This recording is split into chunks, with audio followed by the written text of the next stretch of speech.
Shut up and sit down. I am a radical libertarian. And we don't want the government to do a damn thing. The current state of politics is unsustainable, politically, economically. You deserve better. It is about supporting, platforming, and assisting the people who are out here actually doing the fight. You just take an issue that's important to you and do something. There you go. You are part of that declaration against tyranny. Because no one brings tear gas to a gunfight. This conversation gives me a little more hope for the future. The one, the only. Fight for liberty. This is the cherry on top. This is FSM. Hello, fighters. Welcome back to Fight for Liberty Live. I'm your host, way up in the corner like a weirdo. There we go. I'm your host, David Fite, here to get you fired up about the men and women out here making the world a freer place through politics, activism, business, journalism, and more. We are here on the Free Speech Media Network, and if you're watching this on old school stuff like Facebook or YouTube, go on over in the description, click the link, and watch this on either Rumble or Odyssey. They do so much better at paying their creators, and they are much more consistent on keeping our content up there while we're spreading our message. And if you're already over on Rumble, go ahead and give yourself a homeschooler high five, just like that, because you're awesome. Tonight, I am joined by one of the most winnable libertarian candidates this cycle and possibly ever, and a great messenger for the movement. But before we get into that, we got to hear from our sponsors real quick. First up is Crafton Business Services. Crafton is dedicated to helping entrepreneurs start, grow, and maintain their businesses by providing a wide variety of products and services to make your business more efficient, manageable, and profitable. Now, Crafton understands how frustrating getting your business off the ground can be. That's why they've put together their business-in-a-box solutions to turn your idea or side hustle into a fully functioning company in one place for one transparent cost. So for under $1,000, you get your corporate filings, registered agent, a logo, business cards, marketing strategy, and an accounting consultation to get you started off on the right foot. And all of that is just $9.99 plus state theft. And if you're looking for a little bit more than that, you can add a custom website, web hosting, more marketing material, more time with our bookkeeping team, and your first box of business cards for $24.99. Again, plus all the fees and theft the state has to take. And if you already have a business, Crafton can help you grow to new levels with targeted marketing campaigns, affiliate programs, website and social media redesigns, and more, or help make your business less of a headache with streamlined accounting, tax prep, and compliance. Go on over to crafton.us and use promo code FSM to help support the network. Again, that is Crafton, KRAFTEN.us. Go on over, check them out. And of course, as always, the official spirit of 1776, Blood of Tyrants Wine. Now with a brand new energy tea, Liquid Freedom, will have you refreshed and energized to go out and fight for liberty all day long. But if you're looking for a nice night in while sipping on the blood and tears of your enemies and supporting the destruction of the tyrannical state, look no further than Blood of Tyrants Wine. Choose between a Merlot and or a Pinot Grigio, distributed by activists you know and love. Bloodoftyrants.wine is the place to go. Again, use promo code FSM. You'll get 10% off, and you'll help support the show, the network, and Mr. Berman over there at Blood of Tyrants. We love all those people. Go check them out. But without further ado, joining the fight tonight, he is a serial entrepreneur, he's a kick-ass orator, and he is running to be the next state house rep from Arkansas's 75th district, the one and only Mr. Michael White. Hello, sir. Well, hello, David. Thanks for having me, man. It is an absolute pleasure. We're getting all of our stuff set up here. There's all the graphics. Yes. Man. I love, so I just told you I'm switching back over to StreamYard, and so far I love it. The only thing it's missing is that whole, like, you get to move stuff around and then click transition. Yeah. It does, without that functionality, it fucks me up so much. Dude, well, I mean, look, it's working. We're here. I mean, think about this. Yeah, we're doing all the things that 20 years ago would require a whole TV station to do. True. It's amazing what capitalism can bring people, right? Like we're like having a broadcast show right now to potentially millions of people if they want to, and just from our living rooms, man. It's pretty cool. Yeah. Did you hear that? You have to go share, everybody watching, share this like 17 times so we can hit that million mark. Your intro had some really good personalities in there. I saw Spike a couple times, right? So I was like, okay, I'm in good company here. I'm pretty impressed. So I appreciate that. I try to get the heavy hitters and the people that I like in the intros. It's always I suck at video editing, but I have a lot of fun putting together the new promos just because I get to go back through old shit. All right. So I always like to start off nice and simple. Tell me your libertarian testimony, how you became a libertarian. Man, I love that story.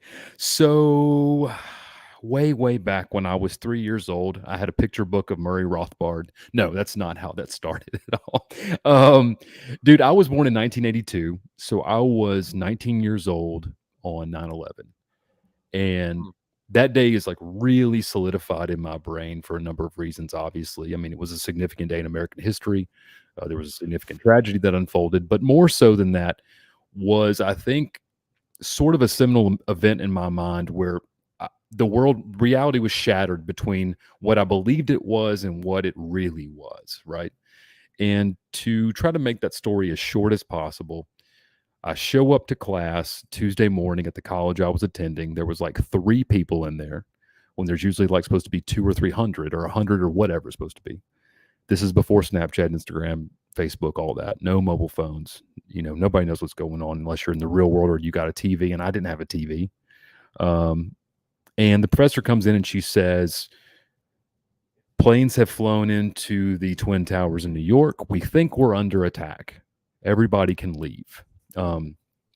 And that day I worked at a pizza restaurant across the river, and it was like lunch shift. And I was like, well, I'm still going to go to work, I guess. I mean, I guess people got to eat. And I show up to work, and of course, no customers are there. It was a really weird day. Like nobody was doing anything. Like everyone was in their houses and so the manager was like, everybody can leave. Y'all go home.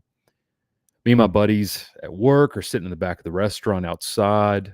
If you remember, there was no planes flying around for those at home listening. All the planes were grounded, and we hear planes approaching. And so we're like, oh my God, we're next. Like, what is going on? And we look up, and it was Air Force One, and there was like fighter jets with it. And George W. Bush was coming to Barksdale Air Force Base in Bossier City, Louisiana, which was the city across from Shreveport where I was going to college. And so me and my buddy Ben were like, let's go see, like, what's that about? I don't know what we thought were going to happen. Like, so we got in his car and drove up to the Air Force Base. And there was just like this full display of military power. Like, you know, all the things you'd think about from like what would happen, like the machine gun emplacements and like tanks. And this was a place that I had grown up going as a kid to, like the pool there. And, you know, buddies I had buddies that had, you know, dads in the Air Force. We'd go to the BX and get stuff. And all of a sudden I realized like how quick like the show of force can be, right? And below the surface of this very sort of mild and appealing world that I believed I lived in was sort of this ever-present military industrial complex that was ready to strike at a moment's notice. And it really was, you know. And of course, this is now me talking about this in the after. Not at the, I don't think my thoughts at the time were that articulate. But it was my generation that went off to those wars. You know, again, I was 19, so it was my buddies who went off. Some came back, some didn't. And then a few short years later, when those guys are coming back home and we're starting families or trying to find jobs, you know, there's this massive financial crisis, right? And at that time, was about a couple years into my first business. I owned and operated cell phone stores for two or three carriers. It was 2 carriers. Nice. And my lines of credit were being cut. Not for late payment. I paid everything on time. My numbers were good just because the excuse was, well, we have to contract, right? Mm-hmm. And that was very difficult on business, obviously, because companies like mine needed access to inventory capital.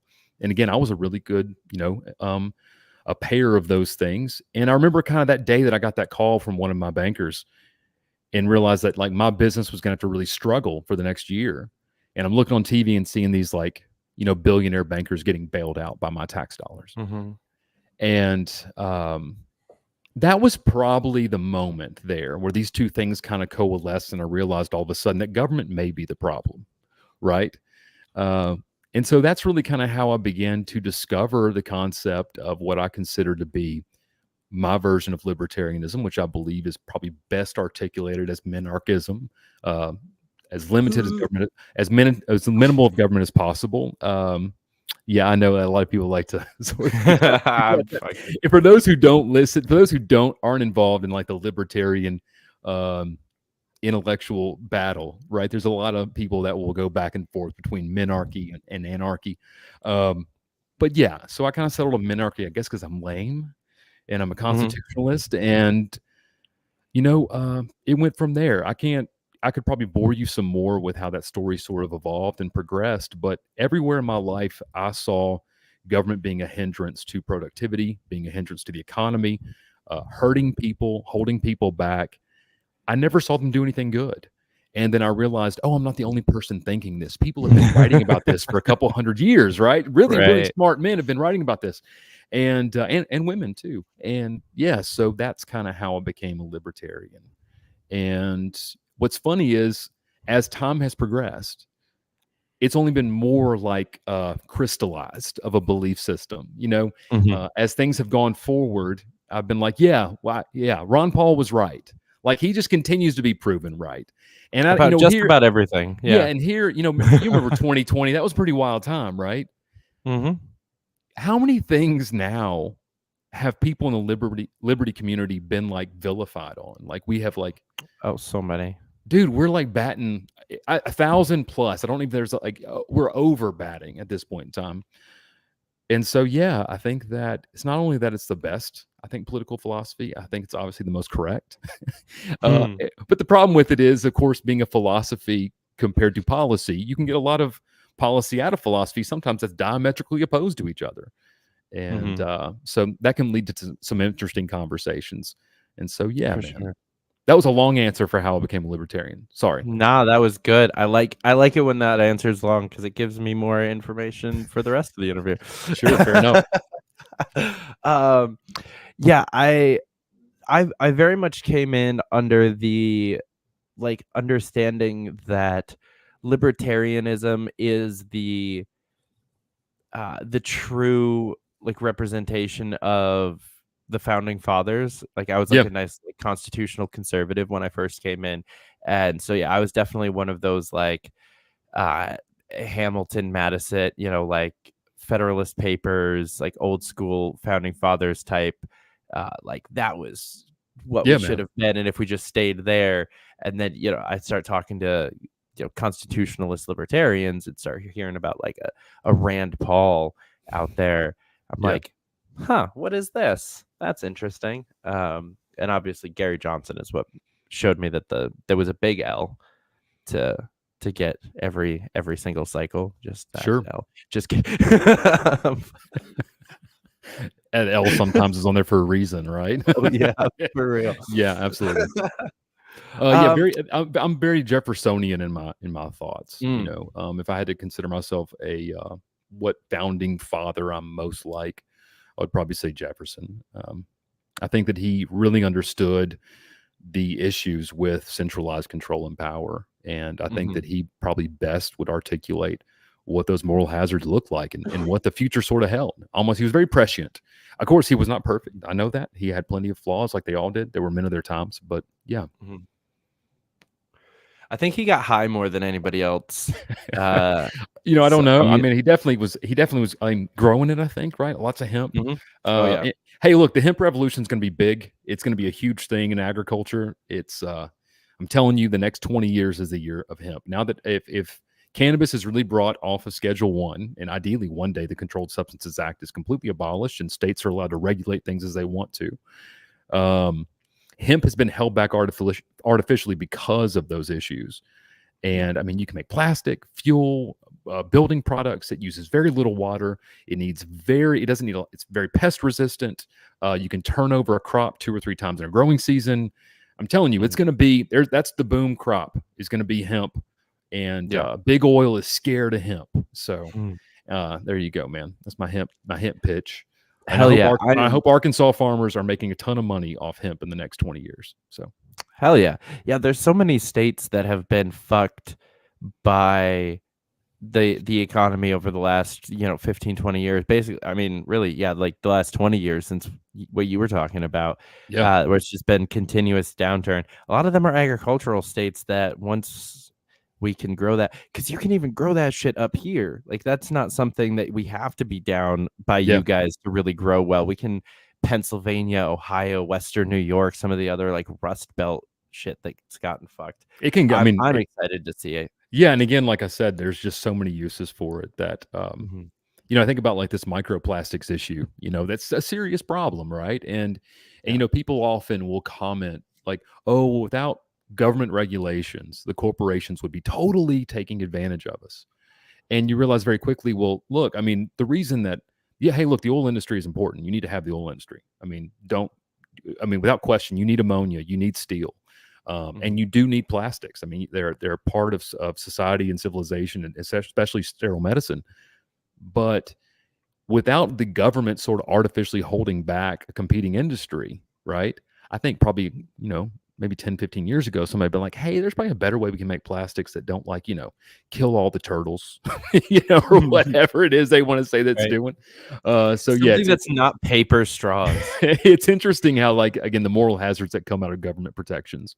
And I've always been fascinated with that concept of, I keep being told the government's going to make things better, and I keep being told they're going to protect me, but it seems like their protection sure hurts a lot, Yeah. So we were talking a little bit about founding fathers, and this isn't a question I had written down, but I thought of it, and it's going to be fun. One of my favorites, I don't think he's technically a founding father, but I like Jackson a lot. Okay, sure. Studying him. Okay. Because I think, his first run for president when he lost was like a really like libertarian populist, almost. I mean, obviously some huge flaws, right? Right. But things like, are a lot different. He was running a really like populist man of the people race and got fucked by politics, and then was just like, you know what, fine, I'll play your game, and then turned into one of the more tyrannical presidents we've ever had. And that like shift has always been really interesting to me. I know very little about the shift between his first and second attempt. My Jacksonian historical knowledge is really relegated to basically the War of 1812 and then like his parrot at his funeral. That is really the things that I know enough about him. But well, my question here is, when you win, how are you prepared to not get eaten by the machine? And, dude, that's a great question. Keep true to your principles. I think the machine begins eating people very early in the political process. And I've noticed this just in the run so far, is to win a public office today requires a lot of money and a lot of support. Even a state rep race like this, considerably speaking to what, like, for instance, it quote unquote pays. It's sort of interesting to know what the number is that is really kind of the win number, what the things you have to do to kind of get there, the number of voter touches you have to have, what those kind of cost, what that looks like. And because that support mechanism, is not really present for most people just in their normal everyday lives, right? That's kind of what the reason we have political parties. And I think that again, the monster starts eating people before they ever get elected. It's like, hey, we're going to go ahead and donate to you, but we need you to do this. Hey, we're going to fund you for this, but we need you to do this. And I think people get in and they probably feel beholden, not necessarily to representing their district or their constituents inside of the constitutional paradigm in which they're in, but more, I guess, like, oh, well, I owe so-and-so a favor and I owe so-and-so a favor, right? Mm-hmm. And of course, politics is messy and liberty is messy. I mean, let's be honest, it is. And to get things done, sometimes you do have to choose I don't say lesser two evils, but a lot of times you have to have, again, you take bad deals. I think sometimes a lot of deals that are made, nobody gets everything they want, right? And I think that, so one, don't be too idealistic. Number two, remember who you're representing. And three, be willing to just say no and why, which I think that are a lot of things that politicians do not say anymore. They don't say no and why. They just say, they give some sort of grandiose speech about something and then they just go along with it anyway. Yeah. I'm a big fan of the way that, like, Massey and Amash handled their time. I mean, Massey's still there, but, with, I know Amash did it with every single vote. I think Massey's done it with most. Once Amash really started doing this, he kind of started doing it too, where they explain every single vote that they've ever taken in Congress somewhere on their website or social media or something. I think it would totally surprise most people if they realized how insanely quick their legislative process goes. Mm-hmm. And what I mean, and that's not a good thing. Yeah. It is, especially here in Arkansas, we have a part-time legislature meets for 60 or 70 days a year. And, for about 95% of that, David, there will be a lot of pandering and positioning. There'll be a lot of like speech giving on like a couple big key social issues for like donor reels and things like that. Like we must fight against the woke, or we might do this. And all the while in all these committees, there's all these pieces of legislation waiting, right? Yep. And then like the last 2 days of the session, like 80 things come out of committee. Yep. And everybody just votes on them. And there's no way in hell that anybody's read it. And so you're always playing catch up. The legislature is always fixing things that it did before. And there just needs to be somebody that says, hold on, why? Again, no and why. Like, no one's read this. And why are we even doing this here? It was pretty funny. I was sitting in the chambers with a buddy of mine. We were watching just some appropriation bills because this is the fiscal session. And there's all these, like, they're very, procedural votes. Like, we're going to allocate this year's federal funds to so-and-so department. And then some guy gets up and he gives a very basic, explanation. This is the same thing we did last year with the Department of the Pothole Fillers or whatever it's going to be, right? And these federal dollars. And of course, then there's a call for anybody to comment on that. And no legislator gets up, right? Everybody's just like, okay. And then like, oh, yeah, and they pass it, right? I think I'm going to really make some people a little bit irritated in that chamber. Because like every time that happens, I'm getting up. And I'm going to say, hey, just a reminder, for the record, put this on the books. The reason we have this is because we gave up this liberty. Just to say so, put on the record, and then there we go. Just so people understand, And again, call them out for not reading these things because they're not, man. Like at the very end of the day, I think that's kind of like a basic part of the job, right? It's like knowing what you're voting on. I don't know, man. Apparently that's an unpopular opinion. You would think. I've spoken to a few elected officials who will actually vocalize this outright and just say, well, that's what the committees are for. We delegate this out to the committees. They do their work and it comes back either with a recommendation or without it. And I just vote, the Committee on Agriculture knows more about agriculture than I do.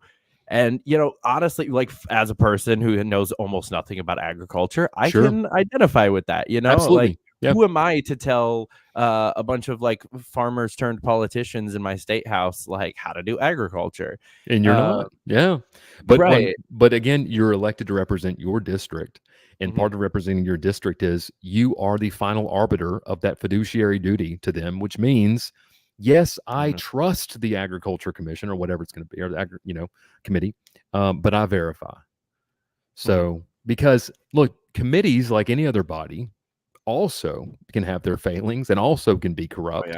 And there's certainly, just like there's gerrymandering of districts and there's political rigging of this, committees are done very much the same way. So yeah, that's a BS answer, man. It's like just still let your job is to still be the legislator. That's still your job. I would never want to have a CPA who's like, well, I sent it over to TurboTax and that's what I trust, or my attorney like, well, hey, my paralegal, that's what she does. Like my other, no, you need to know what you're doing, man. I mean, I guess I'm old school like that. Man, that's a really good analogy. The like CPA going to TurboTax. I like that. I mean, like think about it. Do you pay? He's like, no, man. TurboTax said it was good. I'm good on that. Like, you're gonna fight TurboTax. I mean, I don't know everything about the tax code. TurboTax does. So like, well, why am I paying you? I use ChatGPT. That's It won't be too long before there is a artificial intelligence part of legislating that's going to be happening in this country. And we really our jobs are already getting replaced by AI. Have you seen Termott's Lisa? Oh, now like libertarian messaging is gone. There's no market for that. I haven't checked it out. I saw that, of course, he had that was part of his campaign. Have you checked it out? Is it like? I have a little bit. I mean, I will say it's definitely. I mean, I think it's still technically in beta. There's definitely some holes, right? But it's really cool. And for what it's for, I actually really like that. I'll take a second to pitch people watching. If you don't know what I'm talking about, I'll throw a link in the chat later. Lisa, it's like the Libertarian Intelligence System application, and it's basically an AI bot to answer most of the intro questions into libertarianism. So if you've got a new person who's just like, okay, but what about? And I'm gonna go like totally I'm gonna go mess this thing up. Is it like still learning? Is it still yes. Okay. Yes. Well, I'm gonna just go have some fun with it. Don't be mad at me, Mr. Tremont. We're gonna have fun with it. But yeah. Careful, don't piss off the cops. But yeah, I mean, I don't know. I was hoping this was a family-friendly podcast. Apparently, it's not. So anyway, yeah. I'm sure you've had a few people that you've brought in where it's 2:00 in the morning and they're like asking you these crazy questions about the stuff you've answered 72 times by now. And so it's a cool application for just here if you just want to berate somebody with questions about the libertarianism and you just want the boilerplate answers. I mean, and of course, AI is a tool, and it's going to be like there's two things with tools. One is the quality of the tool really matters, right? And of course, the person using it matters, and what it's being used for matters. So I guess there's three things that matter with tools, but there's so many pieces of legislation in my state and in your state and all sorts of states that have been authored, crafted, edited, amended, changed over and over again, for decades and decades and decades. Our acquisition and law is essentially like 30 years worth of changes and band-aids, right? So much so that the legislature couldn't even really determine whether the governor's actions were with the law or against the law when there was this whole lectern gate, which we're not going to get into, but it was sort of comical. It showed sort of what happens with the inefficiencies of the process. So it'd be kind of, having an AI tool that allows you to sort of look some stuff up, I think would be good, but you still have to go verify that to yourself, because again, you don't want to start trusting Chat GPT with government force and coercion, but it might be real quick to say, hey, I'm looking for references to this in the law, in sort of their historical context and the sessions that they entered, and be able to have that might be a good tool. I'm worried though that what they're going to use it for is we're going to have either one, legislators that don't understand it at all, right? And then, or two, that understand it and are just really lazy and are just using it to basically do their homework like kids would. And so we're getting Chat GPT style laws coming out of committee, and that was what in committee becomes AI, and they're oh well, Chat GPT thought it was good, and then before you know it, it's oh wait a second, the state owns everyone's washing machines now. How'd that happen? Oh man, no, technically they do. I mean, I actually used Chat GPT when they passed the cannabis ballot initiative in Ohio. I think that was the 23 cycle. I put the whole bill into Chat GPT to summarize it for you. Yeah, because I was trying to find really minute loopholes and stuff like that. There were specific questions I wanted answered that it was 27 pages in 6 row per page, just tiny little font. So I was I'm not gonna comb through this whole thing to see people if they should be over. That's another thing too. Let's just think about that for a second. We have people using government force against their own citizenry in such a complicated manner that we're even talking about using a computer to understand what the hell's going on. Yep. That's not, I don't believe, speaking of these founding fathers we were talking about, I don't believe any of them thought for a moment that was how you should do stuff, right? It should be so incredibly complicated that you need a computer? What is a computer? Well, Mr. Jefferson, it's this thing. Oh, so yeah. That's I guess it's my Jefferson accent. I don't know, man.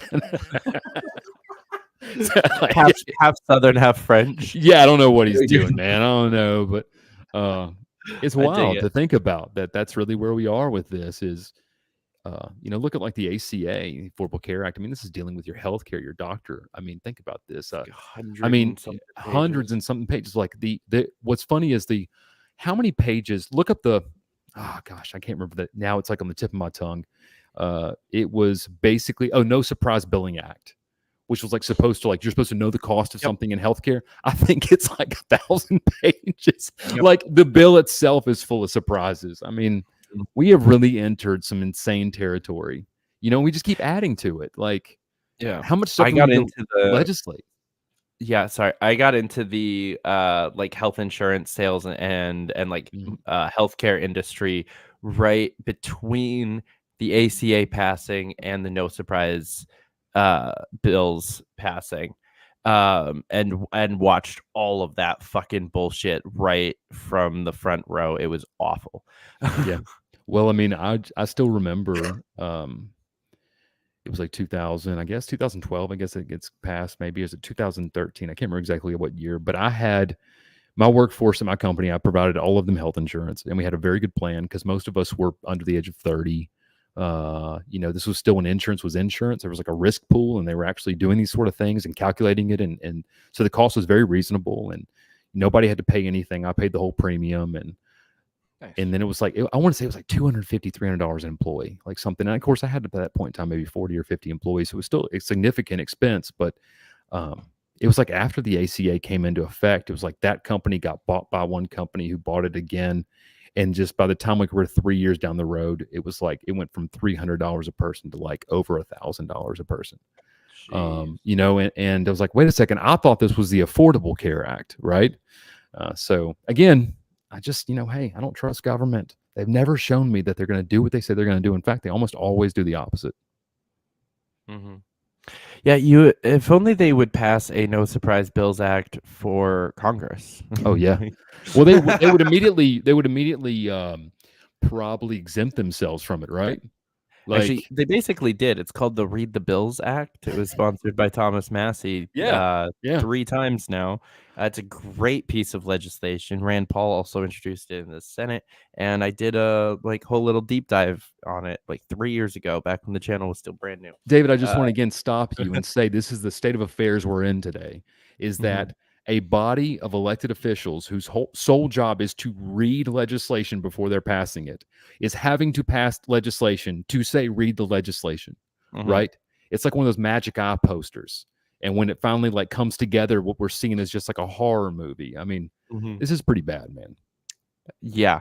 What's wild is that bill is literally just like, we should almost follow the rules that are currently set in place. Imagine that, people. Yeah. It's literally less onerous on the members of Congress than the actual rules of the Senate that they are supposed to abide by.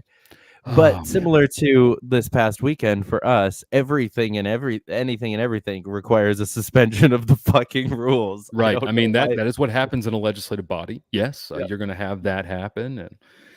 And governments are just people, and people are very flawed. And so that's the check and balance against that. Was we were supposed to have an electorate who's really looking into their candidates, right? Who's really aware of what their candidates stood for. Unfortunately, we don't have that in many places. And that's really because of just, again, I think 2 parts. One is we have voters who are incredibly busy just trying to live their lives. I mean, have you seen how unaffordable the world is out there? It's difficult just to live right now. I don't blame anybody for not knowing what's going on in Congress or in their state house. They probably don't have time to. They're like, Michael, I'd love to know what's going on down in Little Rock, but man, I'm just trying to pay my rent next month, right? Yeah. And so that's probably one reason. And the second reason, I think, is that people, like you said, we've deferred these sort of decision making, just like legislators have said, well, I trust the committee, right? I think a lot of voters have said, well, I trust the party. As long as that guy's got the letter behind his name that I like, I guess he's going to be good. And lo and behold, here we are, man. They don't have the time or energy to put in that much thinking. And again, I don't blame them. I really don't. Everything has gotten so incredibly expensive. Sometimes I'm jealous of them, if we're being honest. Yeah. Sometimes I wish I could tune out, man. Yeah. I said it. I think you've said it a couple of times. You've got a really good shot at actually winning this election, which is something libertarians say a lot and normally is bullshit. I don't think it is from you. So explain what makes your race so winnable. I mean, again, I've heard that we can win this from libertarians my whole life, right? So I can still make it to the White House. Yeah, so I don't hold against anyone if you're skeptical about when I say that, because even when we've had 2-way races, which is what my race is, it's just myself versus the Democrat incumbent. Even when we've said that, the truth is that the reason it's only a 2-way race is because the other major party realizes there's no way to win anyway. It's like a 99% Democrat district, and they're libertarians and I'm running a 2-way race, I can win. Like, no way, dude. The Democrats still get 99 points. This is a 50-50 district. Literally, 50-50 down the middle, Republican, Democrat. Margin of error between the 2 parties. And there is no Republican running. And so it's myself versus a Democrat incumbent in a presidential election year in a red state. where there's a Democrat president who is the Republican Party is hoping to unseat. The voter turnout should be high, and this is incredibly winnable. In fact, I have a feeling that this election comes down to a couple hundred votes on election night between who wins and who loses. That's how tight it is. Damn. Yeah. So and again, we need some support. I mean, we've had some pretty good support so far, but if you're looking for something to get behind, I understand that some libertarians right now are feeling a little lost. Maybe that some feel like they can't, they can't unify behind something. This is 100% winnable election, but don't believe what I say. Go and research what I say, and you will find the same thing to be true. This is District 75, West Little Rock, in the Arkansas State House. It was previously District 32. Go look at the history of this district, look at the voter breakdown yourselves, and you will see that what I'm saying is correct. And come join our team. We need the help. We'd love to have you. Hell yeah. I love to hear that. So you earlier mentioned a couple of my favorite things to hear out of a candidate's mouth. You were talking metrics, which is something that not enough people do. You actually said win number. That was the phrase that came out of your mouth. No, see, this is what I love about the people that watch my show. They like the boring parts because they actually want to know what you're doing, and they're not gonna take the bullshit fluff pieces. So I'm curious, like, what you talked a good deal about like doing actual marketing campaigns, not just your typical social media kind of stuff. What are you planning on doing as far as messaging, marketing, getting your team out there, and what are some of those metrics you're trying to hit? So one thing is I kind of got to play a little bit this close to the vest, because I'm sure that somebody in the Democrat Party of Arkansas will watch this. And so, hello, nice to meet you again. My name is Michael. I look forward to your vote in November if you're in my district. No one's going to know that you voted for me. It's between you and the voting booth, and that's it. But messaging your voter base, I think, is the same as you run any sort of other advertising campaign. I look at it like, what is the average voter? What is their average age? What is their average income? What is their perception to either this communication method, that communication method? Who's going to be best targeted by mail? Who's best targeted by text? Who's best targeted by this? And I would launch it the same way I'd run any other product campaign. And again, because of my unique background in marketing and sales, which I was very successful at, I think that we have a really good shot too of making sure that that's really, really efficient. A lot of people, when they think about advertising, they sort of start to believe that there's one great method, that there's one thing that's really going to do it. Like, I've seen a lot of candidates are like, well, I'm going to make the best commercial and that's going to win me the election, right? Or I'm going to make the best mailer and that's going to win me the election. Or I'm going to make the best signs and that's going to win me the election. And the truth is when you look at election math, again, the deciding votes are going to be very small, and you don't know where they're going to come from. You have a pretty good window where you think they're going to come from, and you're spending the whole election narrowing down on what that is. And unfortunately, as you get closer and closer to those numbers, it gets more and more expensive. And that's just what happens. And that's how a real election is run. Mm-hmm. Yeah. Or say real campaign is run. I think something that we should be doing really, really well at as a movement is digital advertising, tech, and messaging, because we do have just a ridiculous amount of programmers, IT specialists, and sales professionals in the party. Like people like you and me, people like TJ Ferreira, we both just got to work with. Shout out TJ. Fuck yeah. We just have so many of these types of people in the movement. It's a trope that we're all nerds. So we should be kicking ass at the nerd stuff. And I love talking to campaigns that are taking that kind of stuff seriously. Well, you realize too, voter data is like this very sort of guarded industry. And I spoke with a vendor today. I had a call with a vendor today regarding a product. And they were like, okay, what's your political affiliation? And I told them, like, oh, I got to get approval from my boss if we can even give this to you. And I was like, wait a second, what? And I was like, there's no Republican in this race. And I'm like, well, that might make a difference. And so you realize, again, you start seeing, once you're back on this side of it and you're behind the curtain of Oz, you realize, like, this is man, this game back here is dirty. They got this thing rigged, man. This is not like what you think it is. This is not Mr. Smith Goes to Washington. It's not like I'm going to be the best candidate and I'm going to show up and I'm going to shake them up, the most hands and kiss the most babies and I'm going to win. You realize really quickly there's all these sort of special interests back here that are protecting these methods that you need to have to get elected. And so navigating that on your own too has been difficult. And again, if we had more party support, if the party was more focused on getting candidates elected, Michael White wouldn't have to be figuring all this stuff out for himself by himself. Mm-hmm. Yeah, I mean, man, if only there was a group of people who that was their whole mission. Right. Yeah, I could have been their outreach director, and then they could have dissolved randomly.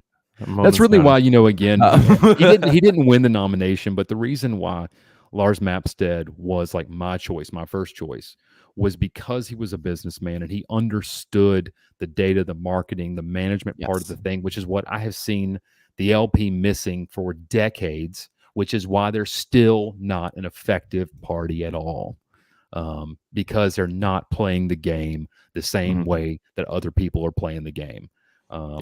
You cannot compete against McDonald's if you don't have a drive-through. You can't compete against McDonald's if you're not selling competing products. You cannot compete against McDonald's if you're not having an app.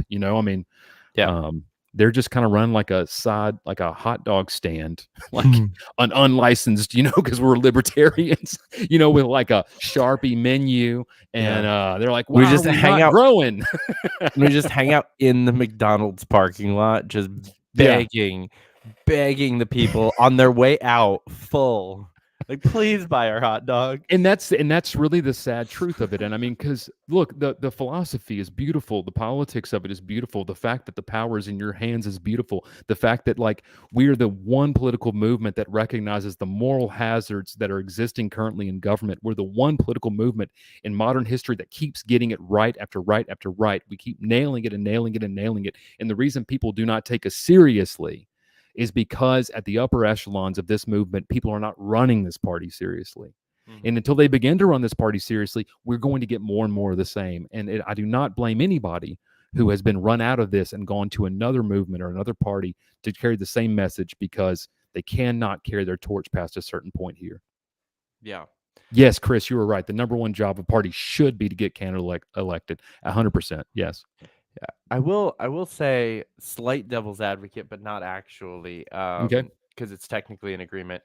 The one thing that I think the LP and the movement fails at a lot is utilizing other organizations besides a party structure. And we have a lot of those other organizations, but using them incestuously the way that the Democrats and the Republicans do, where they have all of the different organizations and like, well, this is a C3 and this is a C4 and this is an LLC and this is a this, and we can kind of share this and go around and we don't do any of that. We just have organizations like the 10th Amendment Center who have been out here doing work for a decade and a half, and I just found out about them like 4 years ago. No actual working together. He goes to, they go to LP events. We do stuff to help them, but there's no actual sharing of data, sharing of resources, sharing of people the same way that the other two sides do it. So I think the party needs a better focus. I agree with you there, but I also think that at the end of the day, we shouldn't have to rely on the party to get there. There should be candidate support PACs and companies and organizations, and we're getting there on that kind of stuff, but it's slow cooking. Well, I mean, again, until we start, occupying hearts and minds is important, but at some point in time, you have to occupy offices, right? It's great to have a fan base, but if your team never wins a game, you're not going to likely be there very long. Yeah. And that's kind of where we are right now. And unless you're the Bears. Yeah. I think ultimately, man, if I had if I can predict what's going to happen, I think ideally what occurs is that, LP affiliates become very decentralized and, maybe even down to like a county level, where they're either activist organizations combined with, sort of helping candidates get elected. And you may even have candidates run under other political banners, but still be libertarian candidates, right? That may be something that happens because, of course, every state, every locality has its own unique problems and unique political landscape. But, one of the reasons of quote unquote having centralized control, which is something libertarians don't particularly like, is because you're supposed to have this very strong backing from a centralized force. That's what the RNC and DNC do what they do. And at this point in time, if you're not going, well, why am I even in the Libertarian Party? You're not really thinking very well, honestly. Yeah. God.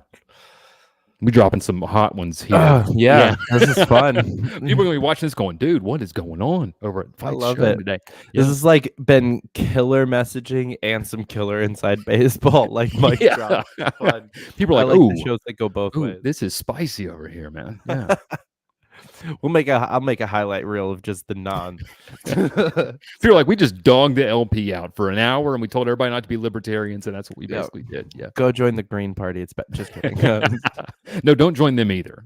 Dude, actually, no. If you guys think that the Libertarian Party is fucked and we're never gonna make it anywhere and it's awful and it's not useful and blah blah blah, if you've taken too many black pills in the last couple of weeks, find out if your county Green Party is a thing and go to a fucking meeting, because I promise you it's worse than whatever your LP county meetings are like, and it will be a nice little bit of hope.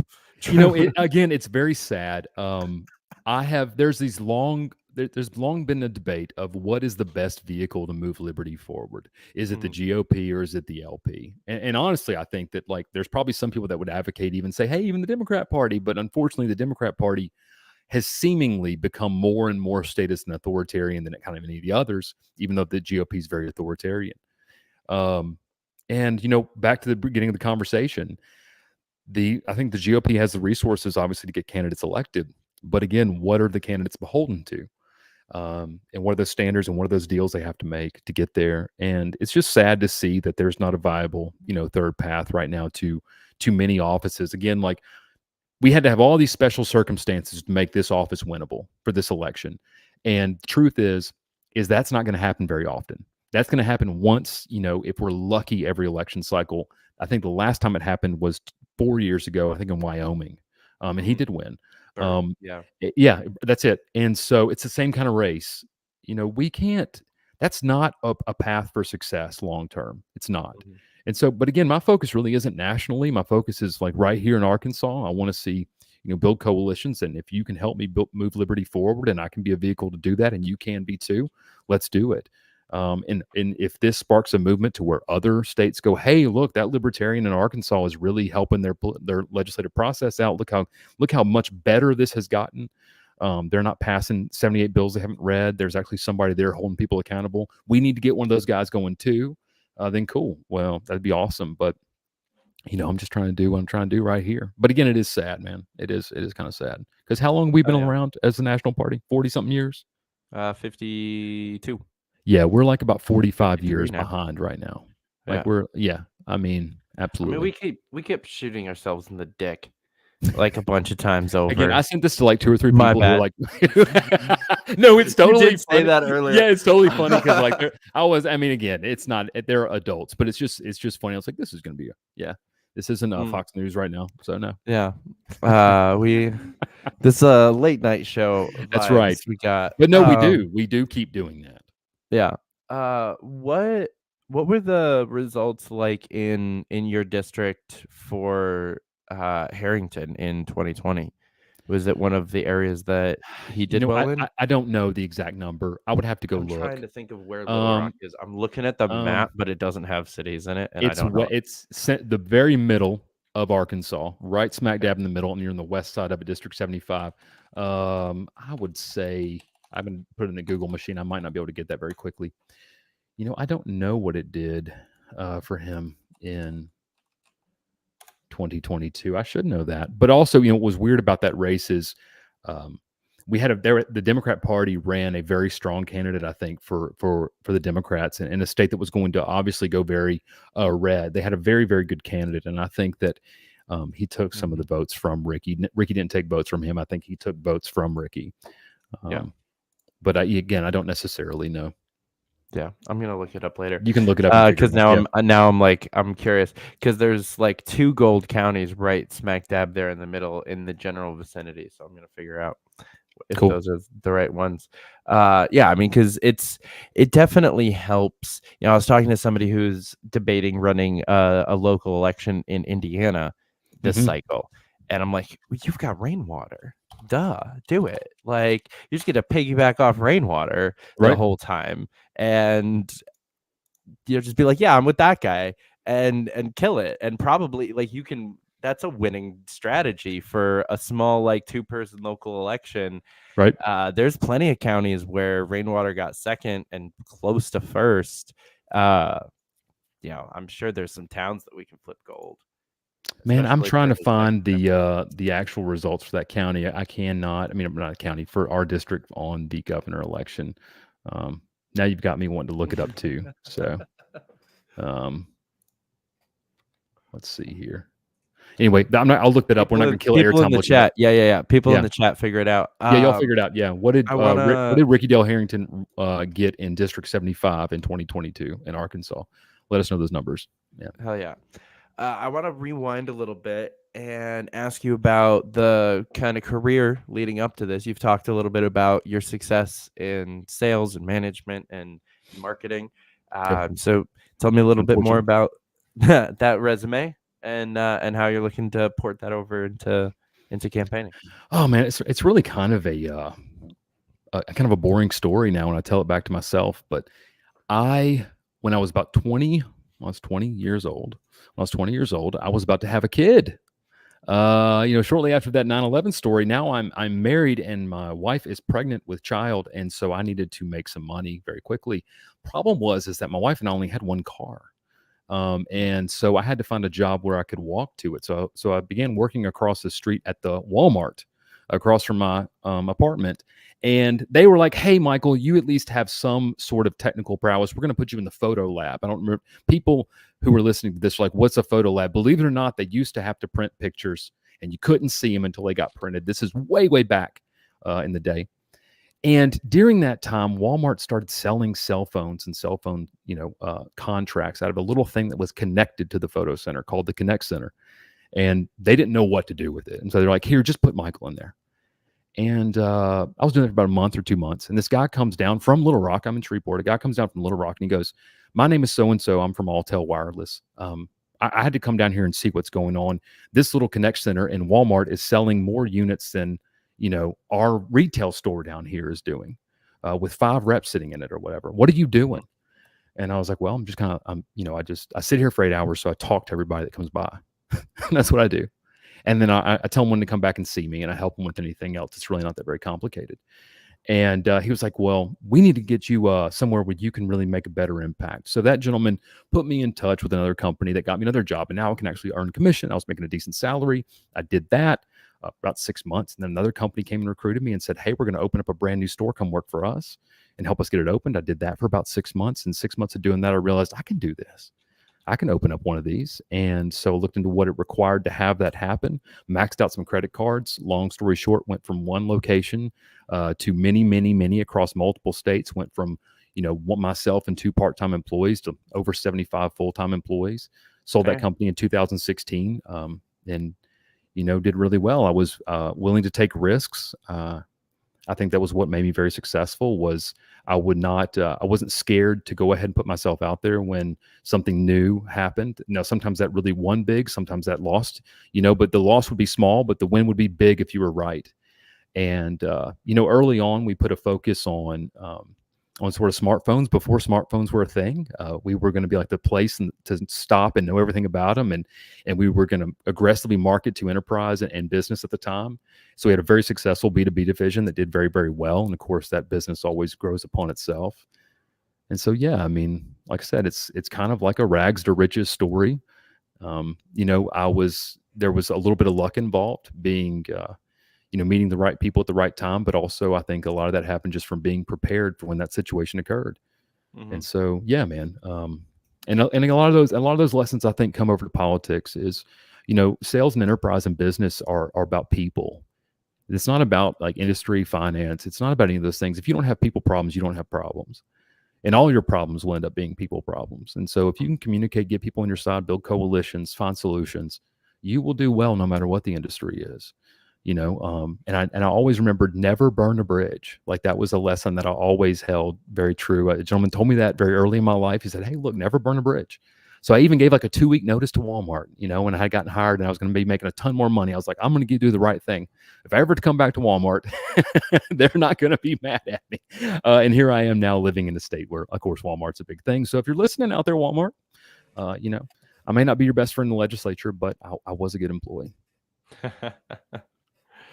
There you go. Yeah, that's honestly like a really, really important fucking lesson that way more libertarians could learn. That's for sure. But just politicians in general and people who want to be doing stuff like, yeah, don't burn bridges. Don't let your bad day ruin things. Like, don't be a pushover. Like, don't stay at that job. But put in the 2 weeks notice. Do the right thing. Yeah. There's a middle ground to walk there. That's not being a pushover and just staying in shitty places and putting up with stuff. But that's one thing I can always thank my parents for raising me on was, my mom and dad were always like, don't get overwhelmed with the future. Just do the next right step. And whatever the next right step is, make sure it's the right thing. If you're always doing the right thing, you got nothing to worry about. And I sort of live my life by that creed, and it's worked out pretty well. And it kind of keeps me from getting overwhelmed too. Like I've had people say, well, what do you do after you win and you've completed a first term? What are you going to do, Michael? And I'm like, I don't know. I haven't thought that far ahead. Like, right now we're just going to win this election, and whatever that's supposed to look like, that will look like that. I know what I'm not going to do. I'm not going to like go in there and start, passing bills for special interests just because they want me to, I want to be I'm telling you, I'm going to be the guy that the lobbyists are going to hate. They're going to be like, we can't go talk to Michael White about this. Don't. I'm like, dude, I don't want none of it. Get out of here. There you go. Except I love it. Yeah, except the good ones. So we've got in the chat, not sure about District 75, but I do believe that Ricky won Pulaski County, which I can verify as fact. So if that's the right area, that's Pulaski County is where Little Rock. Oh, is it Pulaski? Yeah. Yep. Damn it. We do Pulaski here. So and some people say Pulaski. I've heard that too on the AM radio here locally. Yeah. Ew. Okay. Well, then I can say with confidence, let me look at it again. Pulaski County, Ricky won with 56.6% of the vote. Over in his Senate race? 22,000 vote margin. In his Senate in race? That county. Yep. Yeah. That was in 2020. Sorry, not 2022. Yeah. Correct. Ricky Del Harrington running in that race is the reason that I joined the Libertarian Party of Arkansas. Damn. Yeah. That's impressive. I had no idea it existed, and I saw him on TV during like a one-person debate, and I was like, look, this dude showed up. The sitting senator did not. And I was like, and he gave some pretty intelligent answers, and I could see that I'd like this guy, and I could see that he was a man of principles. And so when I finally got the chance to actually meet Ricky in person, I was very, very humbled and excited to do so. And I'm really happy to call that gentleman a friend now. So I was kind of like one of my heroes became a friend. So Ricky, if you're listening, we miss you. Holler at me. Come on back. Come on back. Be a surrogate for Michael. There you go. Yeah. Help introduce him at all of his stump speeches and shit. There you go. Yeah, that would be fun. That'd be awesome. Ricky has a great way of saying things. Sometimes, like, I think that's the pastor in him that comes out. Like, there's just some times that he just says it's just very soulful and beautiful, and I'm like, man, that's excellent. Yeah, makes me a little jealous. Yeah. Every time I talk to him or watch him in an interview, it's like, what am I doing? Like, I think I can compete with this. He's just a very genuine individual. It's like he really Spike, or like there's some other people where it's just like, why do I even try, man? So tell me about the team. Do you have people that are working with you yet? I do. I have a few right now. It went from like just me and my wife to now we've added a couple more people. And that's going to continue to grow, I think, as we get closer. Again, some of this stuff I'm trying to keep to myself at the moment, right? But yes, please, if you want to volunteer, visit our website, mw4liberty.com. There's a volunteer form there. We always could use the help. And if you also want to give to this campaign, mw4liberty.com/donate. Campaigns take money. And because we have not sold out to the duopoly, that means we're crowdfunded and grassroots funded. And there's a ton of focus on these presidential races. But these campaigns are being overlooked. I know that there's a lot of people out there excited to give money to, for instance, Donald Trump, but he doesn't need your 52 million as much as just Michael White in Arkansas needs your, couple hundred. Like just, hey, if every one of my followers on Facebook, gave us $100, we would be overfunded. We would have, we would win this in a landslide, to be honest. Well, there's at least 70 of you guys watching currently. Yeah. So go on MW, over, the number 4, liberty.com. Yeah. I only get to track the numbers from half of the platforms. So that's just YouTube and Twitter. We've raised around $16,000 so far. I think maybe close to 17 as of today. And we need to, at the very least, double that, if not ideally triple that. And even that is, I can make a case for why that's still not enough. Because this is the only Democrat district that's up for grabs by anybody, the Democrat Party is very much funding my opponent very highly. There's people that will write her big checks, and because they don't want to lose that seat. And so if they're going to really heavily defend it, we at least need to mount a really good offense. And we cannot do that alone. I cannot stress that enough. If you want to see a libertarian actually win an election in November, even if you're in Ohio, California, Florida, Tennessee, any other state, and you want to be able to say, look, we actually won something tonight of significance. It's this election. It's the best chance. Please consider giving. MWforliberty.com/donate. That's MW, the number 4, liberty.com/donate. I will do my part. I'm going to knock on doors. I will advertise a winning message. I will conduct myself with integrity. I promise you it will be put to good use. And of course, I don't believe in throwing all of my money into a consultant hole where you can't see what it is. I believe in itemizing every single one of our campaign expenses because I want to be transparent, not just in my office, but also in my campaign. So you can see exactly what we spent it on. Damn, I like that. That's respectable. I think that you owe that to people, right? Yeah. Yeah. Yeah, there's a lot of people do that consultant whole thing. Mm-hmm. I've worked on my opponent does it. Yeah, I mean it all just disappears. She'll raise 140,000, and 140,000 disappears into a consultant hole, and you have no idea where it went after that. I have no idea, and I just don't think that that's very fair to your supporters. Obviously, her supporters don't care, but I know that mine will, and I will care. So there I am. I'm back. Hit the wrong button. Goddamn. All right. Well, now the Lord's on our side.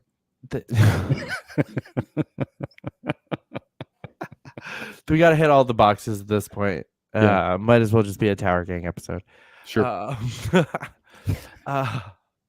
So, give me one more time, just like the elevator pitch. You knocked on my door, and I'm a voter in your district. Why people should vote for you, support you?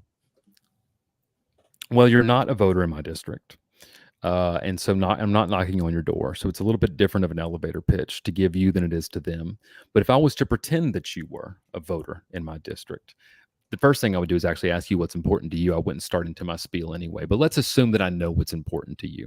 And because you're another liberty-minded person like me. Again, my name is Michael White. I'm running to represent you here in the Arkansas State House in District 75. You appear, David, to be an individual who understands the moral hazard of too much government. I believe that you should be able to keep what you earn, own what you actually own, and live your life as you see fit so long as you are not harming other people. And that government's job, its only job, is to protect the rights you are born with. And I think that we're doing that and then way too much beyond it. And so because of that, I seek your vote in November and also your support. So please visit my website, MW4Liberty.com. You can find all my socials there. Facebook and X is where I currently am active. And more active, I guess, maybe on Facebook than X, but we need to have more activity on X because of old Elon buying the platform. I'm going to ask again that you please consider a donation of significance to our campaign. We need to raise at least double what we have so far. We're not going to do it from special interest. We don't have large donor lists because we're not a duopoly candidate. And so if you want to see a libertarian actually win, then you have to fund a libertarian candidate to win. I cannot stress that enough. And I look forward to your vote in October because we open the polls on October 21st. But of course, if you can't make it to early voting, I'll see you at the polls on November 5th. Hell yeah. I love it. Guys, go check him out. Follow him on all the things. go give him a donation. Go sign up to volunteer. This is an awesome campaign, an awesome dude. Cannot stress this enough. Go check him out. And then come on back here next week. Why am I up there? Why? Oh, cool. You got Eric Brakey on the 11th. I do. I have I like some old pretty... Brakey. And you got Donnie on too. Okay, yeah. Oh yeah. You're part of a good lineup. You got a great next two guests. Yeah. I took it off. I took the last about 2 months off between technical issues and then working with Lars, and just kind of life got crazy. Sure. And so yeah, we've got Donnie Alexander coming on later in the week, Eric Brakey, Dave Casey.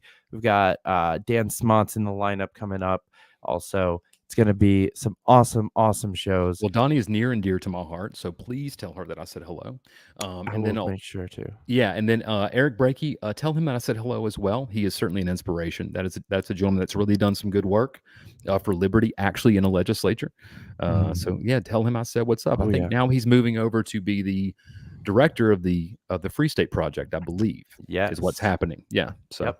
So that's going to be fun. I've had him on, I think this will be the third time, and all 3 times in different capacities. I interviewed him as a state senator. I interviewed him for YAL, and now I'm interviewing him for the Free State Project. So he did really good work in his capacity as a state senator, and he really is somebody I think that people in the liberty community, if they are going to be active legislators, should emulate. I think that he conducted himself again with integrity, and he held very, very strictly to his principles. And so, yeah, I like old Eric Brakey. So again, tell him Michael White said hello, although I can message him and tell him hello, but say him I said hello, and tell Donnie the same thing. And definitely anybody listening, tune in to Donnie's sheet. Super cool. That's going to be a great interview. I can't wait to see what y'all get into. So. Heck yeah. Well, Michael, thank you so much for coming on. This was absolutely fantastic. Yeah, David, thank you so much for having me. My pleasure. Guys, thank you so much for watching. Again, as always, make sure you're clicking the like button, the subscribe. Go follow Michael. Come on back next time. Until then, keep up the fight.